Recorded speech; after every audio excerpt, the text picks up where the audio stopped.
এবছরে প্রথম আজকে কাঠুয়া ডাঁটা রানবো। এই কাঠুয়া ডাঁটার তরকারি কিন্তু আমার অনেক পছন্দের। অনেকে আবার কিন্তু ডাল দিয়ে রান্না করে খায়। আমাকে আবার ডাল দেওয়া তো বেশি ভালো লাগে না, আমাকে বেশি করে পেঁয়াজ দিয়ে একটা চচ্চড়ি করলে বেশি ভালো লাগে। আর আমার বাড়ির কাছে বাজার, ডাল ছাড়া এটা ভালো লাগবে না, ডাল ছাড়া এই রান্নাটা না আমার যা ভালো লাগে সঠিক ইয়াটাই হবে না, এর সাথে ডালটাই যায়।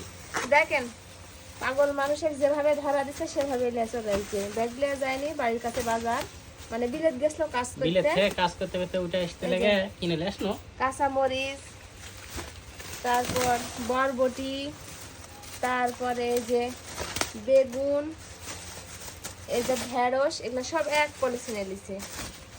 তো যাই হোক সবার ঘুম আছে, সেজন্য আমি তাড়াহুড়া করে এই যে কাঁঠাল ডাঁটাগুলো কাটা দিতে লাগছি। তো আজকে রান্না হবে আমার পছন্দের সবজি।